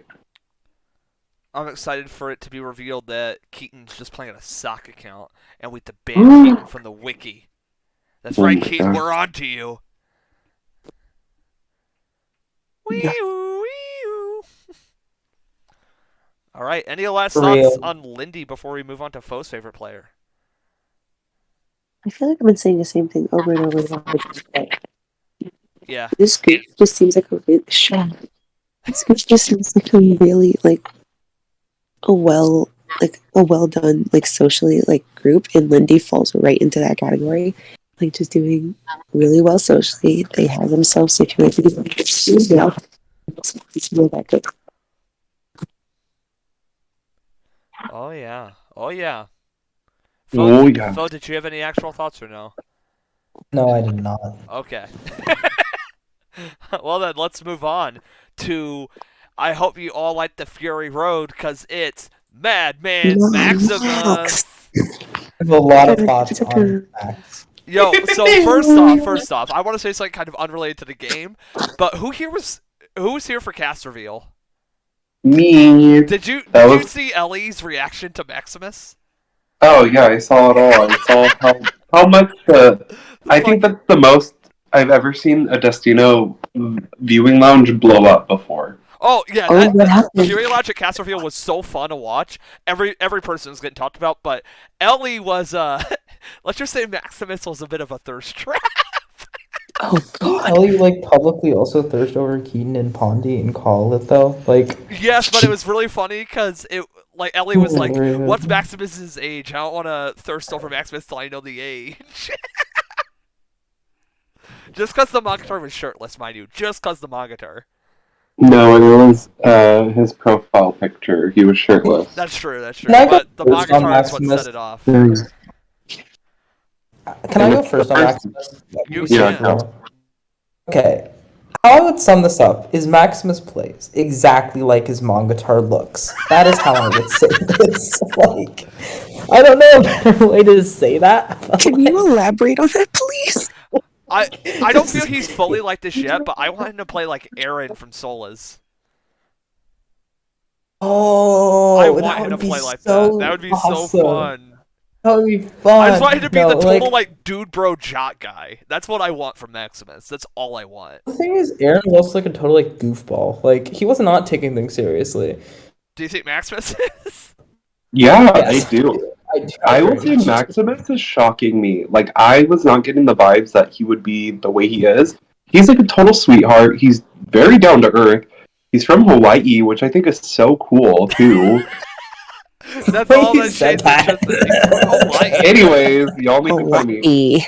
Hawaii. I'm so excited to watch him play. He's had a really What? good start, being in the alliance and everything. Yeah, definitely not what I expected. So, And I'm I still mean this in hyped. I mean this in the most respectful way possible. But like, in my head, we were gonna get like Cole from Bora Bora, circa Tribal Council 4, but we're getting so much better than that, and I love that. I just want him to be Cole from Bora Bora. no, y'all had no hope for our man here. I want. I just him to wanted be... to say that like y'all are so low on him during like I read his app and I was like, oh my god, we need to cast this man immediately. And then I check it and he's like not even anywhere close to being casted. And I don't know. I really wanted him to be on the cast, and I'm happy. He that he's almost delivered wasn't. now that That's he true. So just be clear with Maximus, you can thank Foe's the Was reason that- you're on the cast. Was that my fault? I don't remember, but Maximus really was like one of our few people where we had like a tie between 4 people for like the last 2 spots. Technically, there was 1 spot left. 4 people tied for it, but then someone dropped from the official invite. They declined because they were too busy. And then we had 2 spots open, but we still had those 4 people tied, and we were like, I am really feeling the vibes with Maximus. I think he's going to be an interesting character, and he definitely has been. But Foe's the reason he was in that tie. Sure. Foe gave Max a don't 1, remember. just to be clear. Oh, I think I gave him like a 2, but still. I think I that's gave him a pretty 2 or 2.5, but I did like Maximus, but I'm glad that Foe did that, because if I was awake when that was deliberated, I would have been like, yeah, let's go with Foe's suggestion. cool. Oh my gosh. so smart. But yeah, Maximus, keep on being a bro. Wait, Bruh. I can't see our ratings. Where did the ratings go? There should be a hidden sheet if you go to view at the top. There should be an option called hidden sheets. It should be there. Oh. It's there now. I didn't go. I gave him a 1.5. Oh no. Cam gave him a 3. No. Oh, yeah. what are you You almost didn't get doing? casted. What are you doing? Solara, what are you doing? God. Why is it always me? Why am I always the reason? Literally, the Mix. Jaden occurrence. Yeah, We're gonna I call it the saw- Jaden occurrence now. What? You're literally Jaden Madman Max. Do y'all remember that? With It is. It is always me that is the reason someone almost doesn't make a scene. You would have been the reason Jaden didn't make it if there wasn't a drop. And I remember all of us were like, we really wanted Jaden on, and Jaden was like crying at the confessional, and it was all your fault. It's because they were an alt for like 4 seasons in a row. And it was all Cam's fault. Which season was this? Wisman's. Wisman. Whitman. Oh yeah, you're right. Yeah. Yeah, you gave Jaden like a 4.5 or something. Okay, let me be very transparent here. Like I said, I despise reading apps. So I pick like 1 or 2 questions. And if you don't sell me in that question, you're getting a 5. So, anyone watching Yeah. this right now, and you plan on applying for a future season, just know the 2 questions that Cam's going to be looking at, and just only fill those out. You can skip everything else. Cam will give you a 1. You're golden. She's kind of right though. Like if I don't like someone after like at 3 minutes, I kind of like. 3 Check out minutes you're immediately timing them? 3 minutes? Holy. You're Okay, let's do timing 1 this, minute. man. Yeah. I let's give say you half a I minute. give you a minute. I give you a minute for me to skim through. If I'm not intrigued, I move on. Am I the only one Literally. who actually reads the apps? Yes. Probably. Like, yeah. Maybe that explains why I'm the best host. Anywho, Oh. let's move on. Anyway, Petite. What? I said anyway. Anyway, let's go to Melina Baby. Melina. Yo, fantastic. Melina, how do you pronounce the last part? I Bye, have bye. no clue, and I'm just gonna say Melina. So Let's just say yeah. Melina. All right, so Petite, Melina. before you start, I just want you to know that gave some serious substitute teacher energy. Oh Hey, no. Aaron! Oh, the Key and Peele. Well, don't mess up Balaka. Is there an Aaron in the room? Nice. Yo, is there Shawnee? Shawnee? Did Here. Did y'all see like the Paramount Plus thing where he's like Oh yeah. doing roll call? Yeah, that was You got a hilarious. Blase? It's Blaze. I actually found that, Shane. I was looking for the thing for the Camp Has Spoken that we used for Manitoba, and I was just Oh going my through the commercials, God. and I found that. I was like, oh my god, this is so funny. And then I found it. But All right, so Molina comes to us by proxy of playing Strive for Org Wiki recently, getting runner-up after being like, what was it, like an Outcast Redemption Island deal? Yeah, very similar twist that they get to participate Are any in. of you that season, or am I tripping? No. I'm tripping. So, someone that I Let's think go all of us Spider-Man. have high hopes for, so far, a little bit more under the radar. Not necessarily a bad thing, just not a huge standout on this tribe. But I think Melina definitely does appear to have some chops. I think right now it's just, you're on a winning tribe. You don't have to do anything until you lose. So it's not really an issue, but did pretty well in the challenge so far and everything. The first challenge in terms of solving questions, all that. But yeah, just nothing really stand out. Didn't really get much in confessional so far. I'm curious to see once we can get a little bit more meat out of their game. So who has some thoughts? I do know I that think- Melina was like 3 at once. So that might have a factor. Also, I interrupted both Cam and Shane, and I'm not sorry. Cam, you go. All I'm gonna say is they are hysterical in the tribe chat, and so I'm gonna assume that lends itself to a good social game outside of the tribe chat. Thank you for coming to my TED Talk. Thank you and goodbye. Goodbye. You can go now. All right. Anyone else? Yeah, I thought Phil was gonna go. Anyways, I definitely think that Melina is gonna be a really strong player this season. My only concern is that I think they're in like 2 or 3 other orgs right now, and so I'm a little nervous for her. And fingers crossed that they can really like keep it together, because I can't even imagine doing that many orgs at once. Honestly, I feel like all the Hold on. quieter players on this tribe are playing multiple orgs right now. Because you have Klaus, you have Timmy. Yeah, Timmy, Yeah. Melina. I see that. I definitely see that. And So you know, I'm wondering, as much as I wish they were more active, I don't blame them, because it's like I'm excited for this cast. Like I really am excited for them all, but I definitely feel like we're missing out on the full potential of Melina because they are in multiple orgs. But hey, like but it's not if he's like able to balance they're not it, playing right then now. Yeah. if he's able to balance it, then absolutely, like I'm totally cool with it, and I have high hopes. It would just kind of be hysterical if they do get voted out, and she goes to be part of the outcasts, and then returns and either comes in second place or wins. Like it'd be so fun to see. We call that the Chroma 7th conspiracy. Sorry, I had to give you a shout out, Chroma. You know it. But yeah, that's it from me. Cam, just to be clear, that's the season of Nebviver I played the second time I played. Yep. It's not a swap every time. It's a weird twist where people got shuffled every round to a third tribe from the main 2 tribes. And so grody. It was not a fun twist. It was a Anywho, very fun twist. I loved it. no, you didn't. I know that's a No, lie. I didn't.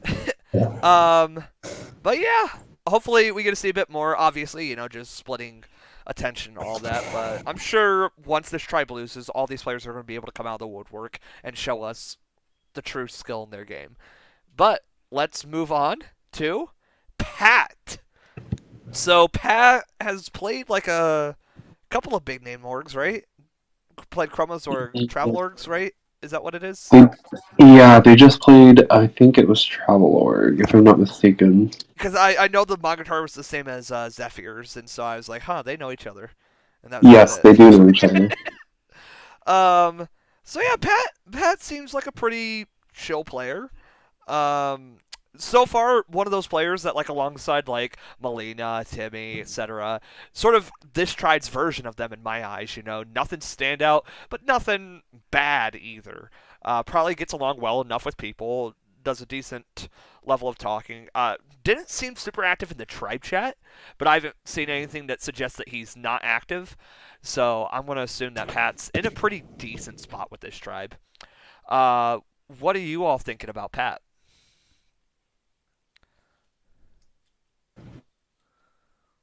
I'm going to be honest. I don't really have much on Pat right now. I think I'm still trying to kind of gauge where he's at because in his confessional, he hasn't given us a ton to really like work off of.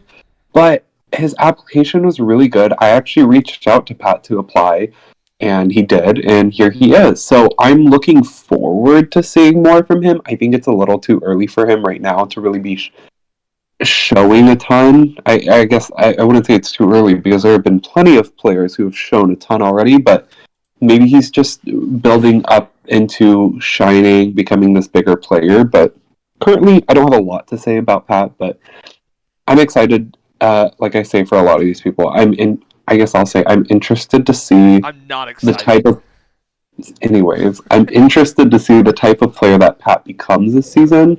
And I know that Zephyr was mentioning that they've played together and seemed excited to see Pat in the cast. Very Well, so much excited, for that. yes. Very excited. Yeah, but now that Zephyr's an outcast, it's like, how will it play out? If Pat gets eliminated also and also becomes an outcast, I'm assuming they're going to work together really hard to try and vote each other back into the game.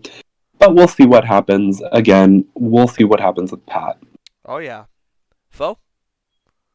Yeah, I mean, I don't really have much of a solid read, and I feel like I summed it up, so I don't really want to drag this part out longer than it needs to go.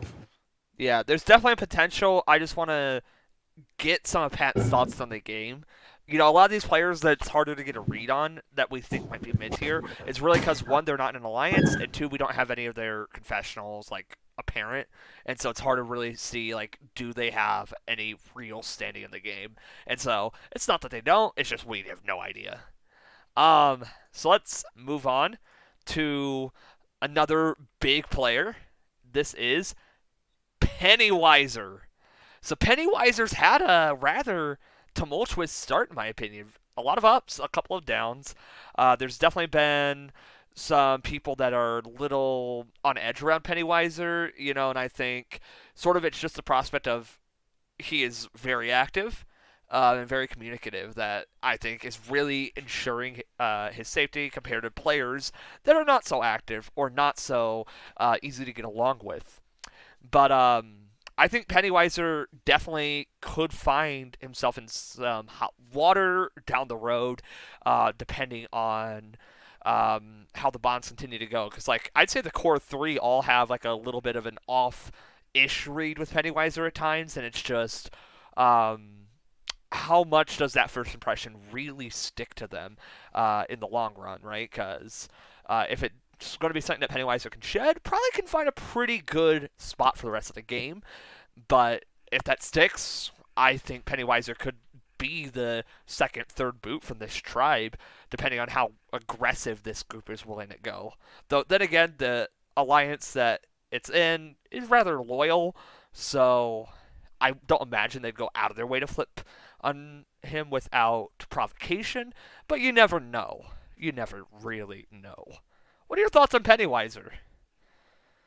I definitely think they're an interesting character. I am a little concerned that it might burn itself out, kind of. It really just depends, but I think something that's interesting is that they made this alliance, right? Mm-hmm. And when I'm looking at its confessionals right now, he has sent in a vote for Klaus, who's also in that alliance that he put together. but then has also voted for Austin. Like, there's two different votes that they're kind of teeter-tottering between right now. That's why I think Klaus could be in danger, but also Austin. But I'm just confused on the strategy behind Pennywiser's game right now. I think the alliance that he created was out of the blue for a couple of these players, and I think that it could rub them the wrong way. So, see how they play. I'm a little nervous. I think they could, it's like coming in guns a-blazing and then burning out real quickly. So, that's kind of what I see it happening to them. So, I don't know. Yeah, I'm just I don't know. I don't feel super good about Pennywiser's gameplay yet, but yeah. But definitely trying. It's just a question of for sure trying. how much is worth it to try. Yeah. What do you think, Fo? I mean, I agree with that. I don't know. I feel like we're running into a trend, but I think that you guys have summed up most of the thoughts that I would otherwise All round ones have. are friends. Yeah, I mean, no, that's fair. I mean, there are a few people who I very clearly have a lot of thoughts on. There's only one more person who might be obvious at this point, but well, two more people actually, because yeah, but yeah, I think Pennywiser. I don't know. I think a lot of stuff is very contingent on how the rest of this round shapes up, and I don't think we can really be 100% on anyone's position until it's over. Oh yeah. For Pennywiser. Oh yeah. So you're none the wiser then. Basically. Pennywiser. Oh yeah. Well, maybe Cam will pop back up here because we've got What's the news poppin'? that Cam's been waiting for. Yo, Cam, any thoughts on Pennywiser? No. All right. Y'all said everything I wanted to say. Well then, let's move on to we can skip Timmy probably. We got Timmy. You. Cam, I get the feeling you want to go before anyone else, so I'll let you do that. Not. It doesn't have to be before anybody else. I get the Timmy was feeling just that you really. do. Timmy was just really the last person left in the cast that I had much of an opinion on, just because, as far as I remember, they're the only person in the cast that I've played with.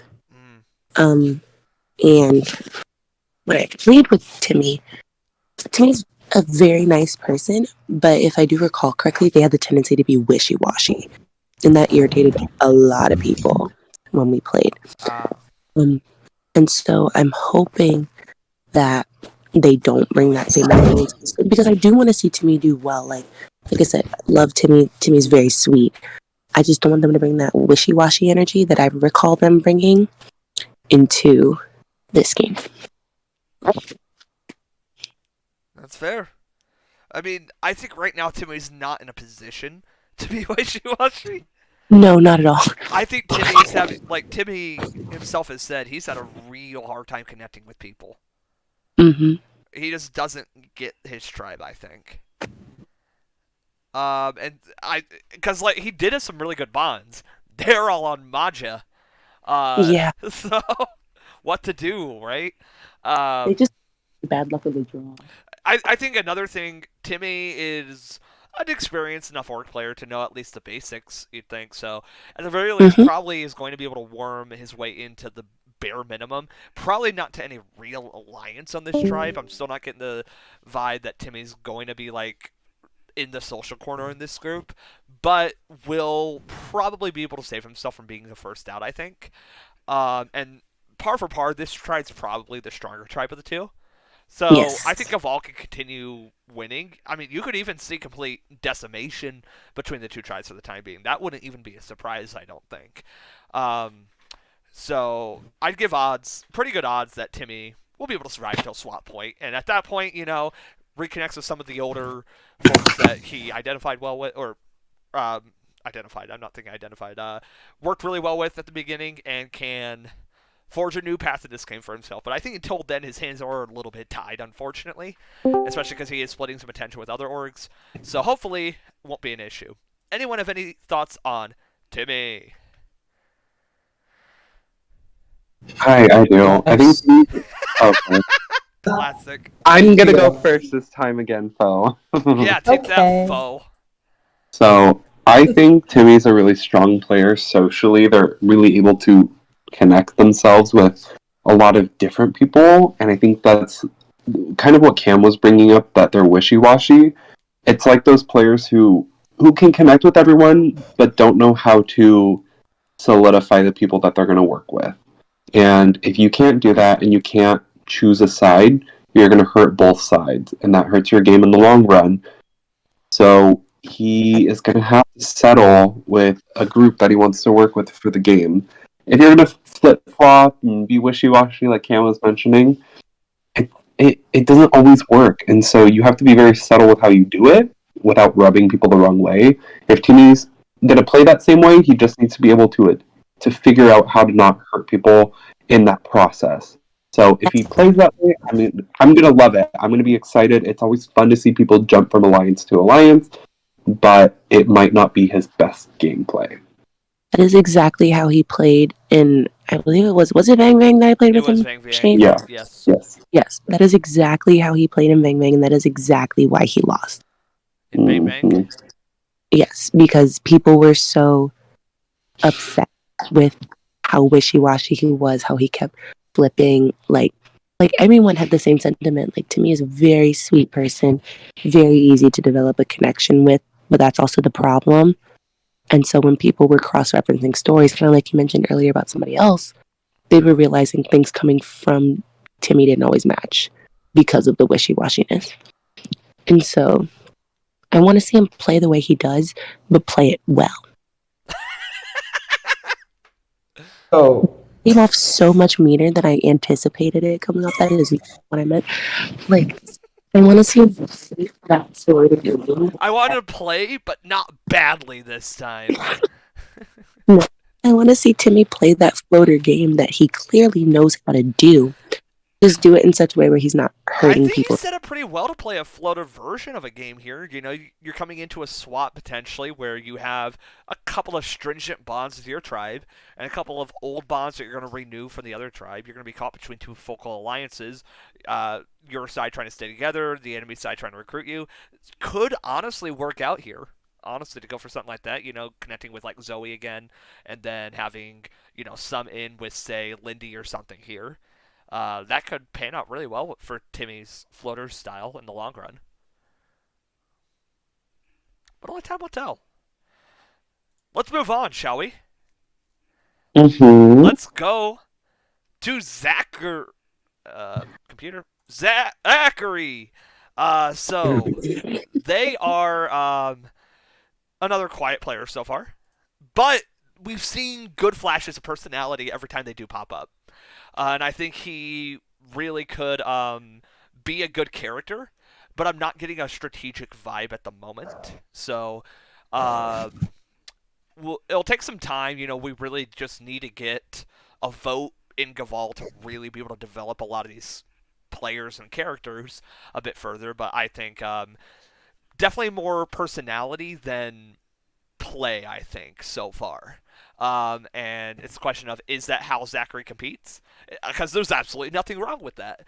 But is there strategic skill there? Is there going to be alliance making, vote planning? Is Zachary going to try to take some control of their fate? Or is it going to be more just here for the enjoyment of it, for the fun of it? Because that's valid, and I love it when people do that. What are we going to get from Zachary? A little bit of a mixed bag so far. And I'm curious to see how it will go. What are y'all thinking on Zachary?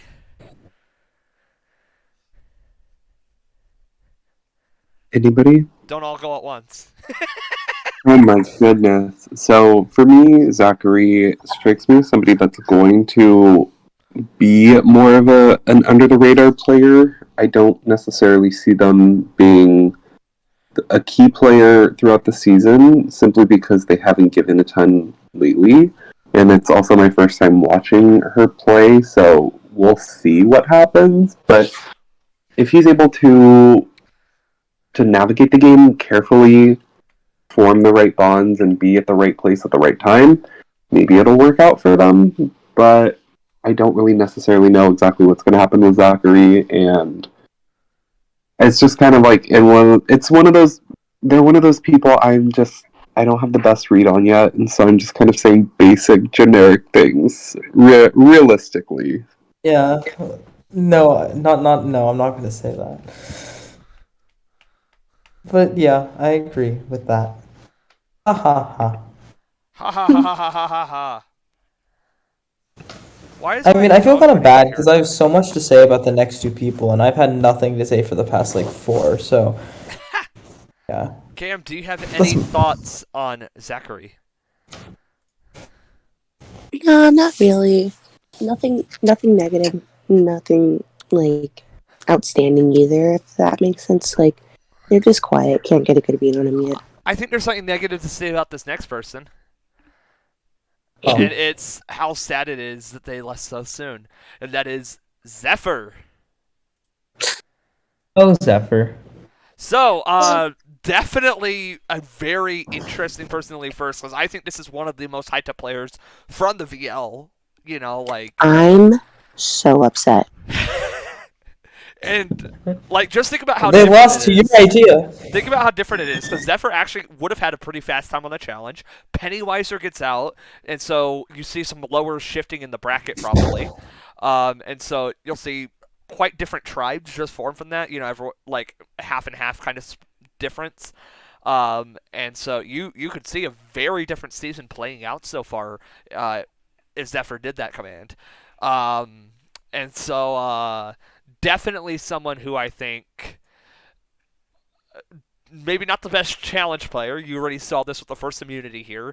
One of the worst, if not the worst thing in Well, what the worst before that too. was it? Well, yeah, but you know that one Yeah. doesn't really count because if it was just straight Technically, trivia, Zephyr would have been safe, right? Yeah. There were people who Oh, did it way slower than Zephyr. They were technically the slowest in the Dino Challenge, but also Maximus and Klaus were right, just literally Oh like yeah, 10 I points know it was above like them. a thin line, but technically still the worst. Yeah, fair, When fair. Which, if anything, makes a better story in the long run. Because what you're thinking is, with an Outcast twist, people know how it plays out, and so you're probably going to see alliances form, especially because we have these artificial challenge plays coming in and stuff.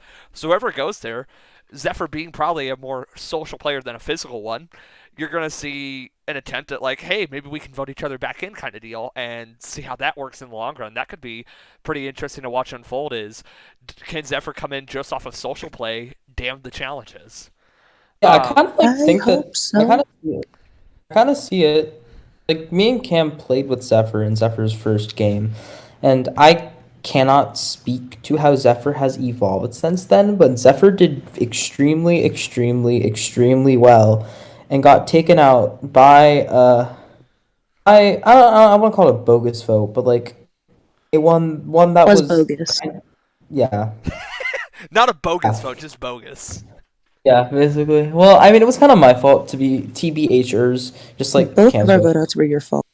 Yeah, one of them intentionally, the other one less intentionally. But yeah, the Zephyr's cool. Mm-hmm.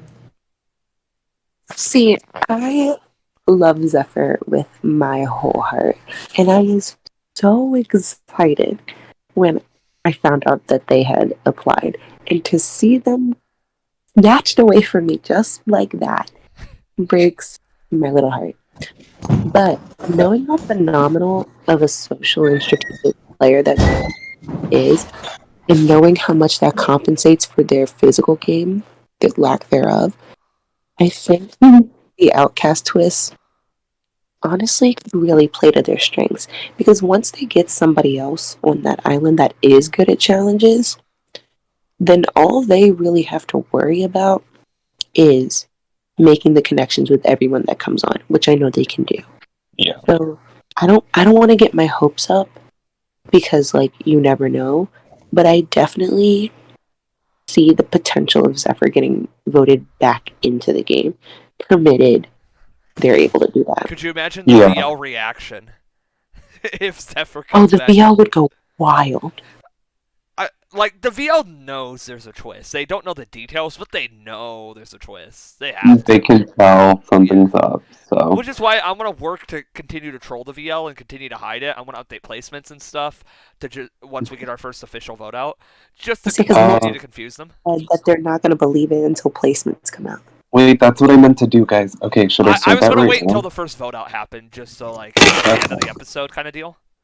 Okay, cool, Just- cool. Gotta say, this is not a comment, but it's just something that I found funny. Zephyr losing to Cam's challenge gimmick idea is painfully ironic, and I may have had it You said. guys want to talk about the gimmick No. now? You guys want to talk about the gimmick? Well, we still have one more person, right? Yeah, Yeah, but one we're more not thing. really. We can talk about it now because it relates entirely to Zephyr. Yeah, fair enough. What I do mean, you I liked it. I think it was the only way that we Oh, I could have had loved it. something purely even. It worked out Like, well. Like the whole point of it worked out very well. We saw every end of it we wanted to. I absolutely loved it. Like, while I don't like the end result of what happened, had that been literally anybody else, I would have loved. What if it was Timmy? Timmy did me so dirty the last time I played with him. Like, I'd still be upset, but like not as upset as the fact that it's Zephyr, you know? If But, anything, that makes it like because like if the fact that it was Zephyr, I think kicked off the season with a bang because it showed like anyone can go, no one is 100 safe. I don't think it would have gotten as good of a reaction as it did had it been literally anyone else. Yeah. There's a couple others. Like if it was Zoe that has a reaction, if it was, I think Zoe would have had a. I think Zoe would have had a. I don't know. I don't want to think about it that. would have That's a been weird- pretty close. I think Yeah. they're known in like slightly different circles, and so people from the Yeah. others. If it was Gavin, all the old schoolers would have rioted. But yeah, there's a few people that would have gotten such like a strong visceral reaction from the VL, and thankfully one of them is the person that it happened to. But also, dang, Could you one of imagine if it was just like Zachary or something? Like, not that Zachary's bad, but just like the idea that like the VL doesn't know Zachary as well, right? Yo, Zachary, if you're Yo, watching, shout what out, up? shout out. We just did Zachary. My mind's still on the Z. But yeah, like I said, I don't want to get my hopes up, but I do also think there's a realistic possibility that if the time comes, Zephyr could get voted back. Yep, I- it's highly possible. My only concern with the Outcast twist is, are these people going to be able to beat out the other tribes in the challenge? Well, that's If the they reason for can't- the twist. As I we can know. currently see, no. Very much a shocker. The person who got eliminated because they were bad on the challenge cannot win against everyone else on the challenge. All right. Yeah. Any final thoughts on Zephyr? Like, all Zephyr needs is someone like Harry or JJ to get the boot, and they're golden. You're just really trying to, what's the word, manifest JJ going, huh? No, I'm I trying want a to. world where JJ goes and Zephyr comes back. Cade's creating like a giant circle on the ground right now, drawing some lines in it. I'm not Sacrificing a Ouija goat. board. Get a Ouija board. Cade's just trying to appease every scenario to get JJ out. Stop the I- VLs. I don't want JJ out. Yo, Cam, could you imagine hosting Serengeti? Hmm? I'll get back to you. What now? I'll bring it up later. Okay. Some People will get exactly what I mean by that. If your complaint is VL quantity. Oh and my god. content. I think I know what you're talking about. Oh, you know exactly Oh what I'm my- talking about. God, let's get into It's our not- final person. It's Yeah, not me and quantity. Shane are going through that right as we speak. Okay. Anyways. It's not the Anyways, quantity. let's go to Zoe.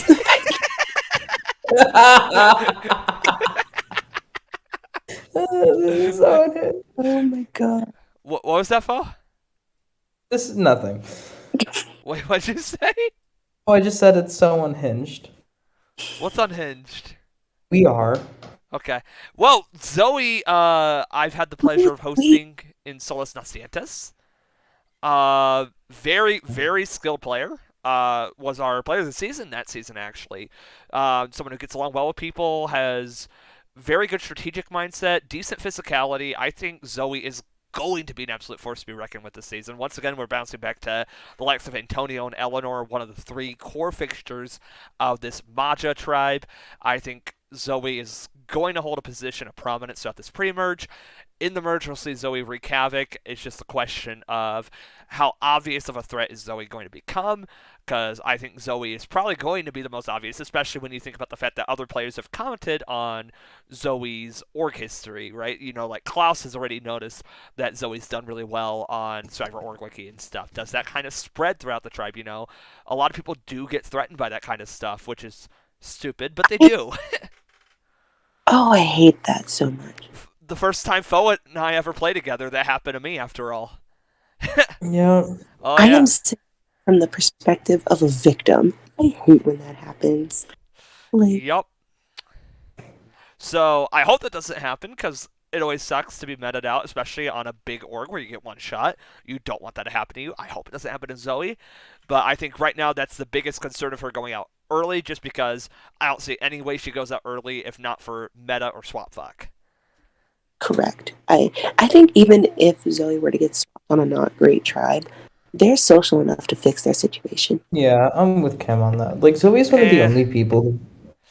I mean, I don't know for sure about that. I think just because... Okay, if she gets swapped with the core of JJ and Maximus, maybe it's kind of not. Like, I think Okay. there's people in that tribe that Cards. Zoe might not be able to bond with as well. I think Zoe also was mildly fortuitous to be on this tribe because there are people Zoe can bond really well with here. I think a lot of the bigger names on that tribe, it's going to be harder for Zoe to mesh with. So that'd be my concern there.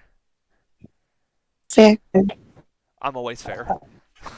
No. I have something to I like have played with Zoe before, and I think Zoe is very like if you can meet Zoe at her level, I think, or I guess maybe if she can meet you at your level is maybe a better way to say it. She is absolutely like killer socially. Oh, yeah. There were like a few people who she was able to do that less. So actually, no, she bonded with basically everyone in that season. But I think that like Zoe's the type of person to be like at least friendly with everyone, but be incredibly in with a few people. Like I guess it's that kind of game more so.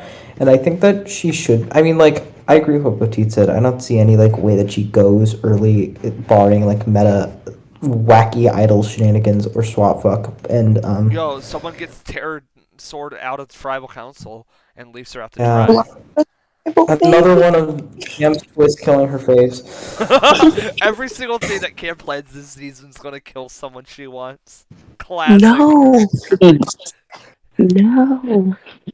Cam is literally the meteor that killed the dinosaurs. Cam could not No. fly to safety. You know what? I am also the one who advocated so hard for the challenge that got Zephyr out to be called natural selection. And now look at me. Literally naturally selecting the people who go. Look at me. A fool. You designed it. Cam's host This prediction was should your just be a idea. ranking of her favorites from first out to winner.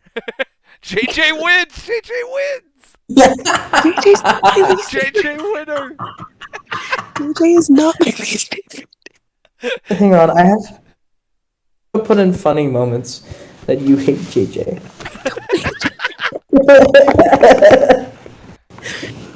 JJ stresses me out, but I don't hate him. Well, anyone have any final thoughts on Zoe before we move on to the next phase? You know what? I might as well say that I don't like Zoe, just so that I can get those drinks off of me. She doesn't. Wait. Funny moments. Cam doesn't like Zoe.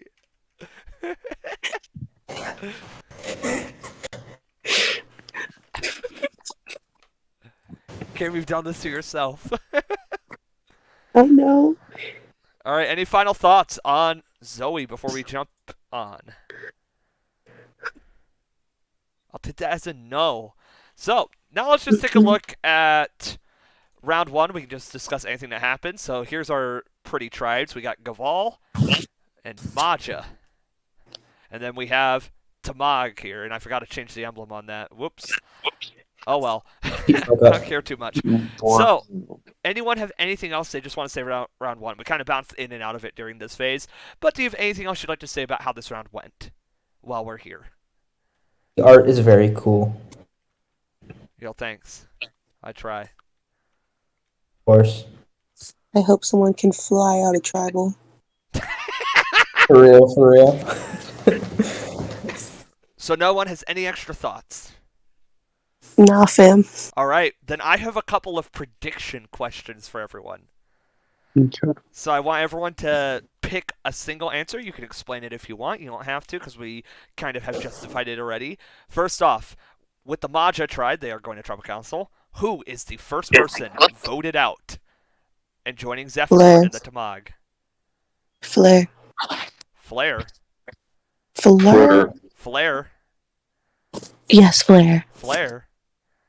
Yes, I'm gonna say Flare. Austin. I'm also gonna go with Austin, honestly. Flare. I am going to go with Klaus. Interesting. We're all over the Interesting. board. Woohoo, woohoo, woohoo. Hey, yo! Hey yo. I think Austin will save himself. It's just a question of who they turn on. That's where I'm leaning. So yeah. There you go. Oh yeah. There you go. So the next question's a big one. Who? I want you to pick one single player. Who is going to win Survivor Flaming Cliffs? And Interesting. Wait, who'd you say? Dan. Dan. Dan. That's a okay. good pick. Good pick. I am going to go with JJ. Let's go. Interesting. Nah, not JJ. I like JJ, but Not a JJ's not chance. winning. I think I'm gonna say Eleanor. Call me That's a good one. crazy, but I'm gonna go with Gavin. I think Crazy. Gavin has an amazing story to tell if he makes it there. Crazy. He is I very feel like it's a bit early to be saying that. Like, Yeah, he's very articulate, and I think if he gets there, he can make a really good case. What's his story? I was silent and then bada bing, bada boom. Oh, have you read his confessional at all? No. So he is very much this quintessential old school player who is not used to how modern Discord seasons are paced, right? He played back on Facebook. Very different atmosphere there. Shane may be a little familiar with that. I'm not sure if you necessarily are familiar with how like the Facebook orgs are paced. But it's a big adjustment to come into this style of play. And I think Gavin, he had a rough first impression of it, and now he's starting to get into it. He is making some individual social plays, gaining some traction, and I think over the course of the time, you're going to see him really evolve into it and match the pace that orgs have reached. And I think at the end of the day, he can go there and just speak on like the trajectory of orgs, how they've come and how he managed to adapt to it. And I think that's just like a unique story. And people love narratives in Survivor, right? If you can construct your gameplay to a narrative, that does wonders. I myself try to always get my finalists to do that because it always sells jurors on them. And yeah, I think Gavin absolutely is a great story there. Shane, did you pick someone? I did. I said Eleanor. All right. Fo, did you pick? I said Dan. Oh, so 2 picks Yeah. in. I mean, yeah, there's a lot of picks, but I'm sticking with Gavin. I like Gavin. All right. Let's see. Is there another good prediction question? Anyone have a good prediction question? What about first from Gavel if they lose? First from Gaval. Who's going from Gaval? I'm going to pick Chloe. Interesting. I was gonna say Zachary. I'm also gonna go Zachary. Cam I'm gonna shading go- off of Shade. I I'm am. gonna go GH Zachary. You're going to go You know who- JJ. Ah! I was gonna say, you know who I'm gonna pick? JJ. No, I'm joking. Not JJ. Cam's Zachary. currently trying to look into how to ring against JJ without getting caught. All No, right. Zachary. Anyone else have a good question? Because I'm struggling to think of any. And if not, Who's gonna be the merge vote? who's going to be the merge? I think JJ's a Honestly, better for that. I think it'll be someone like Klaus It's going to be or Zephyr after getting voted back in. no. Voted back in and sent right back out. Wait, also It's I don't happened think we before. talked about it. I don't think we talked about it. I know we did the natural selection at the start of the season, but we have another natural selection twist, same concept coming up Yes, we do. right before the merge. So Yeah. could be interesting. Kind of like a second earn the merge. We did earn the merge last season, but this is like a different way of doing it. Kind of. Yeah, yeah. Yeah. Yeah. Yeah, yeah. Yo, can we do one at Final Tribal Council? Yeah, I'm done. You have to do a challenge in order to be eligible for jury votes. No, all the jurors have to do it, and whoever comes in last just gets kicked off and banned from Okay. the casino. Oh my Perfect. god. We get Zephyr Yeah, on the Zephyr gets robbed Final 3 and then loses the jury challenge. Oh my god. I would cry. I'm sure Zephyr would too. Like literal. None of you will get this actual reference, but the Ryan Burns storyline. I wish Javante was here. Javante would find that funny.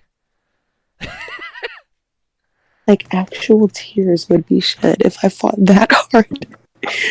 Only to be like, nah, sorry. All right. Well, anyone have any last things they'd like to say before we end it? I'm If all the already. hosts had a tribal, who would be voted out? Wait, what'd you say? Wait, what? If all the hosts had a tribal, who would we vote out? It would probably be Javante. I think we could all agree on Javante. Yeah. Oh, no. Because here's the thing, Yeah. all the people that are like jokingly we'd get rid of, we need. Like, you need me. I No, got we this don't. season on my back. No. Shane, stop. I mean, lying. like, no, I mean, in like Hate a his ego. If it wasn't Can for we me, we play don't with have a the- cast reveal. That's all I'm saying. We don't have Magatars. Okay. You don't get buffs. See- okay. You kind of Hate need his fair it. enough. ego. You know he's I, right. you know, Putty, you may be right, but at the same time, I always have my backup people I can reach out to. So Yeah, but here's the thing, they don't have the files. That's a very weird way to just say flare, Shane, but okay. Yeah, but Flare Good doesn't enough. have the files. Flare would need the files, so nice try. Blair would make some bomb ass mangas too. Okay. But they're already made. Yeah, but if you weren't here, it'd be fine. We'd survive. I don't think Flare would want to split duties. That's fair. That's fair, that's fair. That's strangely topical that you say that. You don't have anyone who's willing to do it for such a low grade org like me. What? What? Alright, we're kind of just dragging on. Anyone have anything else they'd like to say? No, I'm feeding my cats and going to You're bed. eating your cats? Yeah, I'm eating my cats. Alright, well, thank you all for tuning in. It's been a blast. We can't wait to see how the season unfolds. And thank you for joining us for these last 2 hours. Peace out. Oh my god. Good night. Are you not Goodnight. recording?